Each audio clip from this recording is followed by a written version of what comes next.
अस्सलाम वालेकुम। Welcome to मकसद। आज हम चैप्टर नंबर 2 के डेरिवेशंस को देखने वाले हैं। उन डेरिवेशंस को जो कि पास्ट पेपर में पूछी गई हैं और इन तमाम डेरिवेशंस का ताल्लुक बोहर्स थ्योरी से है। ठीक है? तो बोहर्स थ्योरी में डेरिवेशन 3 अलग-अलग तरह की एग्ज़ाम में पूछी जाती हैं। एक डेरिवेशन है जिसमें आपसे कहा जाता है कि आप रेडियस के लिए एक्सप्रेशन ड्राइव करें। एक है जिसमें आपसे कहा जाएगा कि आप वेव नंबर और फ्रीक्वेंसी के लिए डेरिवेशन करें और एक डेरिवेशन है इसमें आपसे कहा जाएगा कि आप एनर्जी ऑफ इलेक्ट्रॉन ड्राइव करें या एनर्जी ऑफ इलेक्ट्रॉन के लिए आप एक्सप्रेशन फाइंड आउट करें।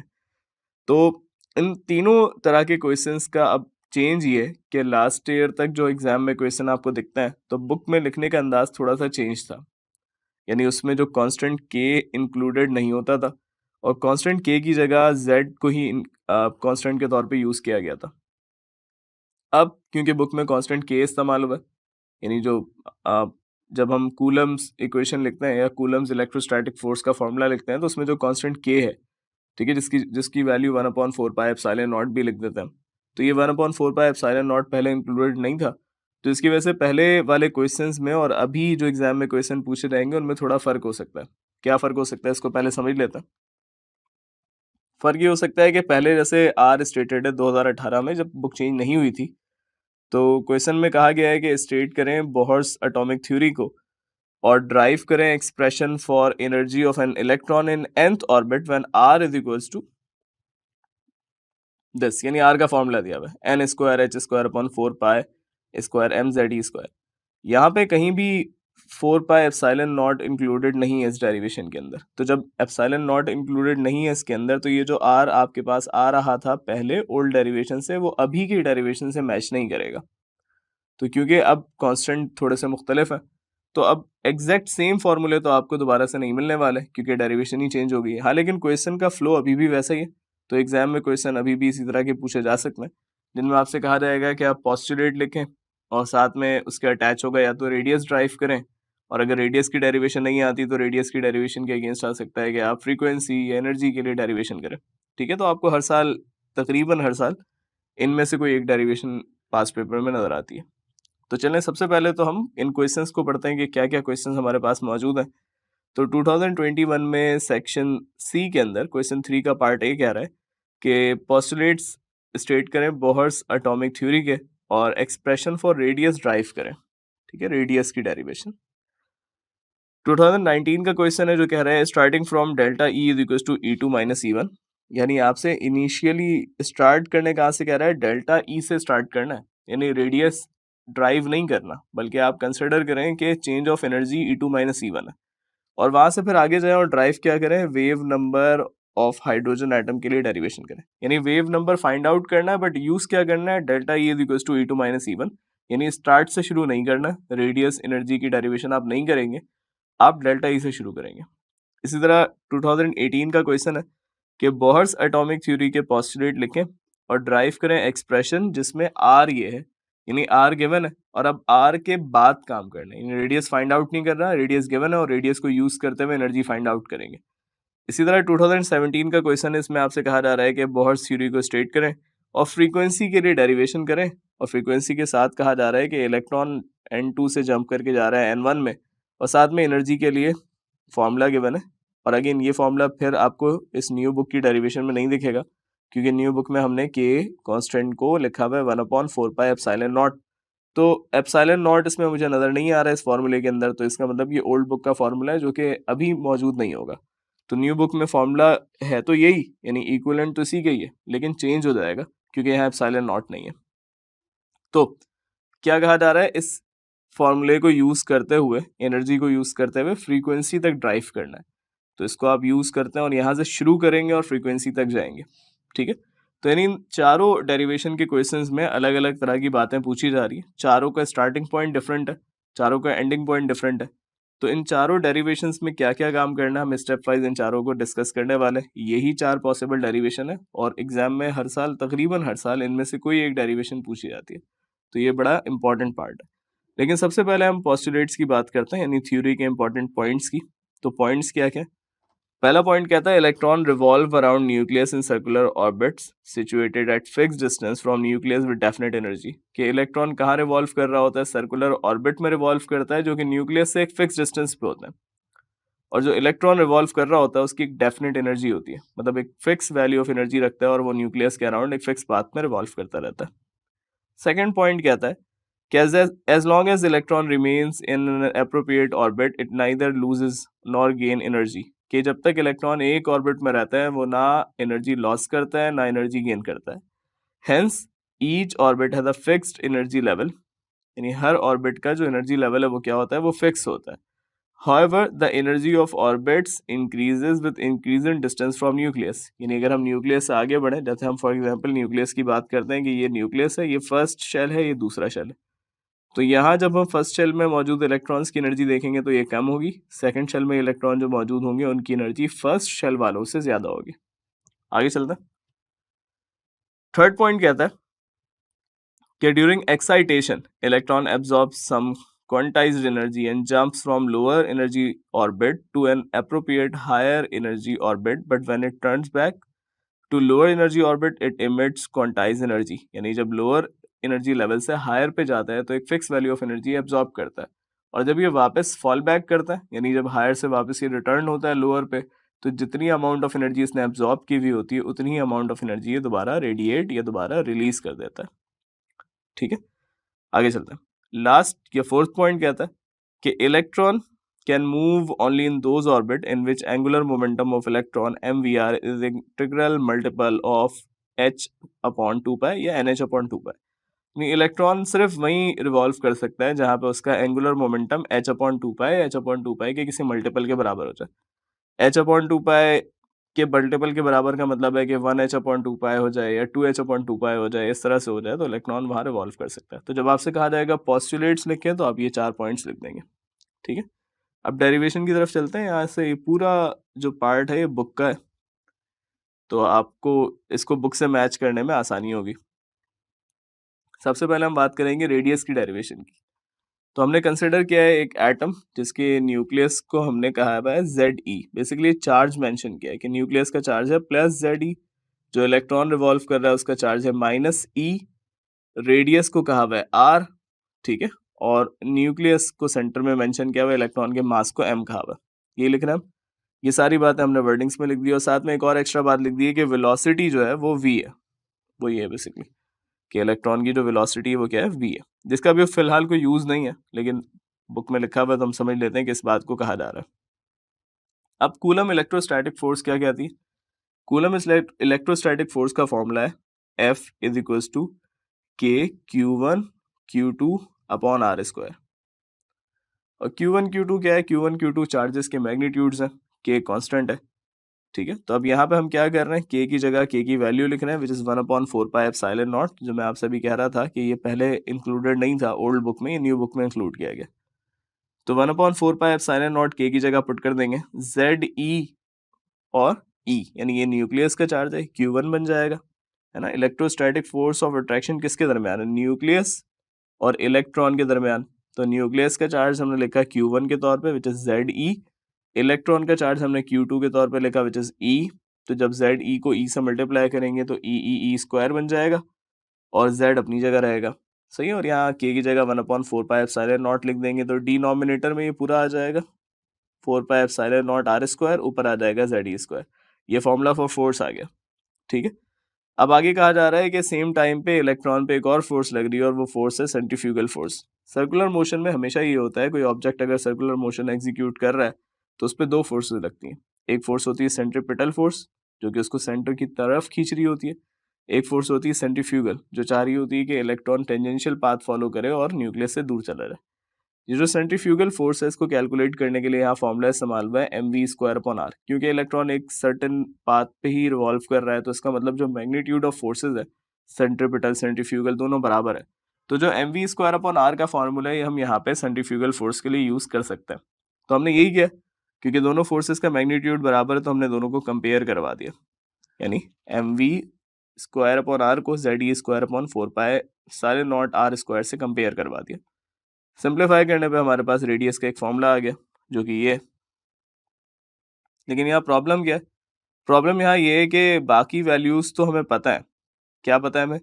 Z एटॉमिक नंबर है, जिस भी एलिमेंट की बात करेंगे उसका एटॉमिक नंबर पता होगा। E चार्ज ऑफ इलेक्ट्रॉन है, एक कांस्टेंट नंबर है ये। 4 एक नंबर है, पाई की एक सर्टेन वैल्यू है, एप्सिलॉन नॉट भी एक कांस्टेंट है, मास ऑफ इलेक्ट्रॉन भी एक कांस्टेंट वैल्यू है, फिक्स है। बस सारा मसला v का है कि v जो है ना, वेलोसिटी ऑफ इलेक्ट्रॉन, ना वो हमें पता है ना हमारे पास पता करने का कोई तरीका है। तो इसको हम सब्सटीट्यूट करेंगे। इसको सब्सटीट्यूट करने के लिए हम बोहर्स थ्योरी का सहारा लेंगे फिर से, और बोहर्स के पोस्टुलेट के मुताबिक, जो लास्ट पोस्टुलेट था कि angular momentum h upon two pi के इंटीग्रल मल्टीपल होना चाहिए। तो M V R is equal to H upon two pi हम यूज़ करेंगे, और यहाँ से हम सेपरेट कर लेंगे v, कि v क्या है। तो हमारे पास v आ जाएगा एन एच अपॉन टू पाई एम आर। फिर हम स्क्वायरिंग कर देंगे ताकि ये वी स्क्वायर बन जाए, और फिर हम इसको इक्वेशन नंबर 2 में सब्सटीट्यूट कर सकें, है ना। इक्वेशन नंबर 2 में वी स्क्वायर सब्सटीट्यूट करना है। तो वी स्क्वायर बनाने के लिए हमने यहाँ क्या कर दिया, स्क्वायरिंग कर दी। स्क्वायरिंग करने पे ये वी स्क्वायर बन गया। इस वी स्क्वायर को उठा के हम यहाँ सब्सटीट्यूट कर देंगे। वी स्क्वायर को यहाँ सब्सटीट्यूट करने पे रेडियस जो है वो बन जाएगा हमारे पास कुछ इस तरह से कि R is equal to Z E square 4 pi square M R square upon 4 pi epsilon naught square और एच स्क्वायर। अब यहाँ जो जो चीजें कैंसिल आउट हो रही है उनको कैंसिल आउट कर देंगे, ठीक है। अब कैंसिल आउट क्या हो रहा है यहाँ देखते हैं पहले। तो कैंसिल आउट जो चीजें हो रही हैं उनमें से सबसे पहले तो आपको दिख रहा होगा कि यहाँ 4 पाई है, ऊपर भी 4 पाई स्क्वायर और नीचे भी 4 पाई। तो 4 से 4 कैंसिल आउट हो जाएगा, पाई स्क्वायर से एक पाई कैंसिल आउट हो जाएगा, ठीक है। अब एम स्क्वायर से एम कैंसिल आउट हो जाएगा, एक एम बच जाएगा, ठीक है। एम स्क्वायर से एक एम बच जाएगा।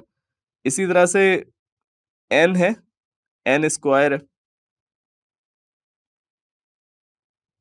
ठीक है। तो एन स्क्वायर क्या हो जाएगा यहाँ पे, मैं इसको इस तरह लिख देता हूँ ताकि ज्यादा क्लियर नजर आए कि Z E square 4 pi square M square R square, और नीचे मैं लिखता हूँ 4 pi epsilon naught M N square H square. मैं ये कह रहा हूँ आपसे कि ये 4 इस 4 से कैंसिल हो जाएगा, पाई एक पाई से कैंसिल हो जाएगा, एम एक एम से कैंसिल हो जाएगा, आर एक आर से कैंसिल आउट हो जाएगा।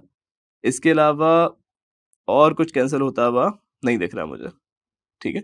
अब मुझे आर को सेपरेट करना है, तो एन और एच यहाँ डिवाइड हो रहे हैं, इनको अगर मैं वहां भेज दूं तो ये मल्टीप्लाई हो जाएंगे। इस तरह एप्सिलॉन नॉट भी यहाँ डिवाइड हो रहा है, इसको भी वहां भेजूं तो मल्टीप्लाई हो जाएगा, ये कट कर 1 आ जाएगा ना। तो ये सारी चीजें वहां जाएंगी, ये बन जाएगा epsilon naught N square H square is equals to, अब यहाँ आर बचा हुआ है इन चीज़ों को अगर मैं उधर डिवाइड में भेज दूं तो वहां डिवाइड में जाने के बाद ये बन जाएंगे जेड पाई एम ई स्क्वायर, क्योंकि आर को तो मैंने सेपरेट कर लिया। तो ये मेरे पास रेडियस का फॉर्मूला आ गया, जो कि यहाँ हमने इस तरह से लिखा हुआ है, ठीक है। अब क्या करेंगे, अब यहाँ मौजूद सारे कांस्टेंट है जिनकी वैल्यूज यहाँ मेंशन की हुई है बुक में, ये सारे कांस्टेंट है। इन तमाम कांस्टेंट को अगर आप कैलकुलेटर पे पुट करके सॉल्व करें तो आपके पास एक फिक्स वैल्यू आ जाएगी, ठीक है, जिसको बुक में ए नॉट से रिप्लेस कर दिया। बुक में कह रहा है कि भाई इसकी जगह आप ए नॉट का लफ्ज इस्तेमाल कर लें तमाम कांस्टेंट की जगह, एन को छोड़ दें और जेड को छोड़ दें। एन क्या है, एन है नंबर ऑफ शेल, और जेड क्या है, जेड है एटॉमिक नंबर। तो एन और जेड की वैल्यू आप यूज करेंगे, और जो ए नॉट है उसकी एक फिक्स वैल्यू है। ए नॉट की वैल्यू क्या आ जाएगी, जब आप सिंप्लीफाई करेंगे तो ए नॉट का आंसर आएगा 0.529 एक्सपोनेंट -8 सेंटीमीटर, ठीक है। जिसको अगर आप एंगस्ट्रॉम में चेंज कर दें तो ये एंगस्ट्रॉम में बनता है 0.529 एंगस्ट्रॉम। तो ये 529 एंगस्ट्रॉम आप यूज करके क्या कर सकते हैं, किसी भी एटम के किसी भी ऑर्बिट में मौजूद इलेक्ट्रॉन का जो पाथ है उसका आप रेडियस निकाल सकते हैं। यानी किसी भी एटम के किसी भी ऑर्बिट का रेडियस निकालने के लिए फॉर्मूला आप यूज कर सकते हैं। बट क्योंकि यहाँ अजम्पशन ये थी कि ऐसा एटम कंसिडर किया जा रहा है जिसके पास एक इलेक्ट्रॉन है, तो ये फॉर्मूला, ये जो सारा लॉजिक है, ये वैलिड किसके लिए, ये वैलिड इनके लिए, हाइड्रोजन के लिए वैलिड है, और किसके लिए वैलिड है, और वैलिड है ये हीलियम के लिए अगर वो +1 चार्ज कंटेन करता हो, लिथियम के लिए वैलिड है जब वो +2 चार्ज कंटेन करता हो, है ना, क्योंकि हीलियम के पास 2 इलेक्ट्रॉन्स होते हैं। +1 का मतलब एक लॉस हो गया तो बचा हुआ है एक। सिंगल इलेक्ट्रॉन अगर एटम के पास है तो ये फॉर्मूला बिल्कुल एक्यूरेटली एप्लीकेबल है, अदरवाइज एप्लीकेबल ये नहीं है। मतलब अप्लाई करके आप कैलकुलेशन जरूर कर सकते हैं लेकिन उसके अंदर एरर आ जाएगा। ठीक है, तो अगर आपसे एग्जाम में कहा जाएगा ड्राइव रेडियस, तो आपकी डेरिवेशन यहाँ मुकम्मल हो जाएगी, आप यहाँ पे रुक जाएंगे। लेकिन अगर आपसे कहा जाएगा आप एनर्जी की डेरिवेशन करें, तो अब आप रेडियस की डेरिवेशन को यूज करके एनर्जी की डेरिवेशन करेंगे। एनर्जी की डेरिवेशन इंतहाई आसान है। आसान इस वजह से क्योंकि हमें कुछ बातों का पहले से पता है। क्या पता है हमें? कि हमेशा जब भी हम टोटल एनर्जी की बात करते हैं, तो टोटल एनर्जी काइनेटिक और पोटेंशियल एनर्जी का सम है ना। काइनेटिक को प्लस करेंगे पोटेंशियल में तो मिलेगा आपको टोटल। इसी तरह अगर आप पोटेंशियल एनर्जी को कैलकुलेट करना चाहें, तो पोटेंशियल एनर्जी का फॉर्मूला होता है फोर्स, और इसको आप मल्टीप्लाई कर रहे होते हैं डिस्प्लेसमेंट से या डिस्टेंस से। तो इससे आपको क्या मिलता है? Potential energy. तो पोटेंशियल एनर्जी की कैलकुलेशन यहाँ हम क्या कर रहे हैं कि पोटेंशियल एनर्जी के लिए फोर्स लिख रहे हैं, जो कि कूलम फोर्स अभी हम पिछली डेरिवेशन में कैलकुलेट कर रहे थे कि Z E square upon 4 pi epsilon naught R square, वही K Q1 Q2 upon R square की सिंप्लीफिकेशन पे जो हमें मिला था, इसे मल्टीप्लाई कर देंगे डिस्टेंस से। और डिस्टेंस क्या है? डिस्टेंस रेडियस है, क्योंकि यहाँ डिस्टेंस बिटवीन पोल्स है कि दोनों जो न्यूक्लियस और इलेक्ट्रॉन के दरमियान का डिस्टेंस कितना है। तो इसे हम क्या लिख सकते हैं? रेडियस लिख सकते हैं। सिंप्लीफाई करेंगे, आर से आर कैंसिल आउट हो जाएगा, तो पोटेंशियल एनर्जी आ जाएगी Z E square upon 4 pi epsilon naught R. ये है पोटेंशियल एनर्जी। ठीक है, अब क्या करेंगे? काइनेटिक का फॉर्मूला हमें पहले से ही पता है, हाफ एम वी स्क्वायर। तो काइनेटिक की जगह हम लिख देंगे half M V square. Simplify करेंगे, सिंप्लीफाई करने पे हमारे पास काइनेटिक और पोटेंशियल एनर्जी का फॉर्मूला कुछ ऐसा बन जाएगा। ठीक है, अब यहाँ ये आपस में ना ऐड हो सकते हैं ना सब्ट्रैक्ट हो सकते हैं। ठीक है, क्यों? क्योंकि इनके पास जो वेरिएबल्स मौजूद हैं वो सेम नहीं है। वेरिएबल सेम करने के लिए हमें इक्वेशन नंबर 1 का सहारा लेना पड़ेगा। अब इक्वेशन नंबर 1 क्या है? इक्वेशन नंबर 1 बेसिकली, यहाँ इक्वेशन नंबर 1 हम इस तरह मेंशन कर देते हैं कि हमने फोर्सेस को इक्वेट करवाया था, सेंट्रीपिटल और सेंट्रीफ्यूगल फोर्स को। तो हमने कहा था कि भाई जो सेंट्रीपिटल फोर्स है, जो इलेक्ट्रॉन को न्यूक्लियस की तरफ अट्रैक्ट कर रही है, वो है Z E square upon 4 pi epsilon naught R square. और जो सेंट्रीफ्यूगल फोर्स है वो है M V square upon R. तो यहाँ आर स्क्वायर से आर कैंसिल आउट हो गया था, तो एम वी स्क्वायर बचा था Z E square upon 4 pi epsilon naught R के। ये वैल्यू जो है मैं एम वी स्क्वायर की जगह लिख सकता हूँ ना, क्योंकि एम वी स्क्वायर के बराबर है। अगर मैं एम वी स्क्वायर की जगह ये लिख दूं, यानी इसकी जगह अगर आप गौर करें आपको समझ आ जाएगी ये बात कि मैं क्या कर रहा हूँ। मैं एम वी स्क्वायर, यानी मैं दोबारा मेंशन करता हूँ, ये इसकी जगह, ये जो एम वी स्क्वायर है ना, इसकी जगह मैंने ये सब्सटीट्यूट कर दिया। क्यों किया? क्योंकि एम वी स्क्वायर बराबर था इसके। तो अगर मैं एम वी स्क्वायर की जगह सब्सटीट्यूट कर दूं, तो मेरे पास क्या आ जाएगा? Z E square upon 4 pi epsilon naught R. दोनों तरफ, यानी दोनों जो मेरे पास टर्म्स है, इन दोनों टर्म्स के अंदर यही चीज़ है ना। इसका मतलब ये आपस में अब ऐड सब्ट्रैक्ट हो सकते हैं। ठीक है, तो ये हाफ -1 हो जाएगा। तो बेसिकली मेरे पास बचेगा -हाफ, जिसको इस तरह से लिखा जाएगा, क्योंकि नीचे डिनोमिनेटर में ऑलरेडी 4 मौजूद है, तो हाफ के डिनोमिनेटर में 2 होता है, तो 2 4 से मल्टीप्लाई हो जाएगा, तो आ जाएगा 8। तो ये फॉर्मूला आया है एनर्जी के लिए। लेकिन यहाँ आर है, आर हम ड्राइव कर चुके थे और हमें आर को याद रखना है।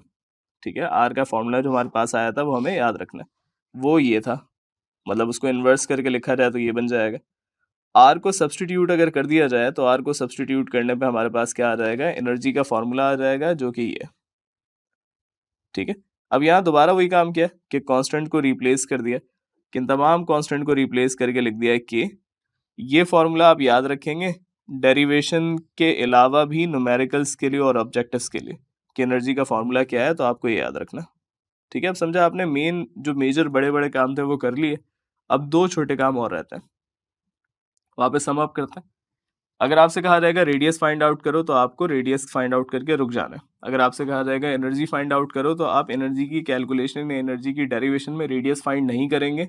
आप एनर्जी की डेरिवेशन शुरू करेंगे और आप अज्यूम करेंगे कि रेडियस आपको पता है। ठीक है, यानी आप मेंशन कर देंगे कि रेडियस का फॉर्मूला क्या है। इसका मतलब आपको रेडियस का फॉर्मूला याद होना चाहिए, आपको एनर्जी का फॉर्मूला याद होना चाहिए, ताकि आप क्या कर सकें? रिलेट कर सकें और ड्राइव कर सकें। ठीक है, आगे चलते हैं। नेक्स्ट पार्ट है कैलकुलेशन ऑफ फ्रीक्वेंसी, कि फ्रीक्वेंसी अगर कैलकुलेट आप करना चाहेंगे तो किस तरह से फ्रीक्वेंसी कैलकुलेट होगी। तो फ्रीक्वेंसी की कैलकुलेशन के लिए हम पहले ये करेंगे कि इलेक्ट्रॉन जो है, जो जिसकी एनर्जी हमने अभी कैलकुलेट की थी ई, उसके लिए हम 2 दफ़ा अलग अलग एनर्जी की वैल्यूज़ देखेंगे। एक दफ़ा हम कंसिडर करेंगे कि वो लोअर एनर्जी लेवल E1 पे मौजूद है, और दूसरी दफ़ा हम कंसिडर करेंगे कि वो E1 से कहाँ मूव कर चुका है, E2 पे। अगर इलेक्ट्रॉन E1 पे है तो यहाँ मौजूद कांस्टेंट में सिवाय नंबर ऑफ शेल के किसी और में सबस्क्रिप्ट 1 नहीं आएगा, और जब वो 2 पे चला जाएगा हायर एनर्जी लेवल पे, तो सिवाय n के किसी और में सबस्क्रिप्ट 2 नहीं लिखा जाएगा। क्यों? क्योंकि इलेक्ट्रॉन के मास पे कोई फर्क नहीं पड़ रहा, है ना। देखो फॉर्मूले में है क्या क्या, m है मास, E है चार्ज, 8 नंबर है एप्सिलॉन नॉट, और h दोनों कांस्टेंट है। तो यहाँ मास और चार्ज पे तो इलेक्ट्रॉन के फर्क नहीं पड़ रहा ना। तो इलेक्ट्रॉन अगर लोअर से हायर पे मूव कर भी रहा है तो सिर्फ चेंज जो आ रहा है वो किस में आ रहा है, वो सिर्फ आ रहा है नंबर ऑफ शेल में, यानी n1 और n2, और कुछ चेंज नहीं होने वाला। तो E1 का फॉर्मूला हम लिख देंगे, जिसमें सिर्फ हमने क्या किया, n की जगह हमने लिख दिया 1/n1, और जब हम E2 का फॉर्मूला लिख रहे होंगे तो सेम फॉर्मूला लिखेंगे, बस n की जगह हम क्या लिख देंगे, 1/n2, यानी n1 की जगह, सॉरी n की जगह सबस्क्रिप्ट आ जाएगा 1, और n के साथ सबस्क्रिप्ट आ जाएगा यहाँ पे 2। तो ये n1 और n2 ये अलग अलग शेल्स को मेंशन कर रहे हैं। अब क्या करें, हमें निकालना है change of energy. Change of energy हम निकालेंगे फाइनल माइनस इनिशियल करके, है ना। तो इलेक्ट्रॉन कहाँ है, E2, कहाँ गया, E1, तो E2 माइनस E1 करेंगे। E2 माइनस E1 करेंगे तो हमारे पास यहाँ पे डिफरेंस ऑफ एनर्जी आ जाएगा। अब अगर आपको दिखे तो ये सारी चीजें कॉमन है ना, तो इनको कॉमन निकाल लेंगे, बचेगा सिर्फ मेरे पास 1/n1 square minus 1/n2 square. ठीक है, अब डेल्टा ई क्या है, डेल्टा ई शो कर रहा है चेंज ऑफ एनर्जी को। डेल्टा ई किसको शो कर रहा है, चेंज ऑफ एनर्जी को। अच्छा, इस पूरी चीज को लास्ट डेरिवेशन में भी मेंशन था कि आप कांस्टेंट को कैलकुलेट करें तो आपका आंसर आएगा 2.18।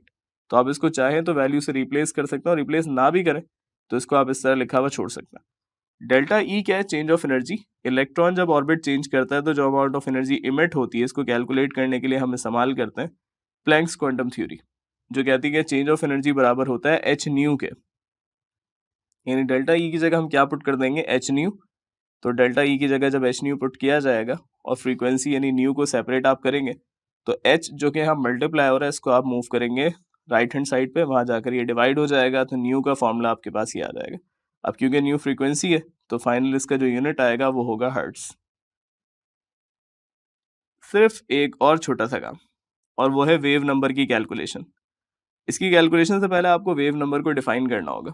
वेव नंबर है क्या, वेव नंबर को हम कहते हैं number of cycles per unit length, कि यूनिट लेंथ के अंदर वेव कितनी दफा अपना साइकिल कंप्लीट कर रही है।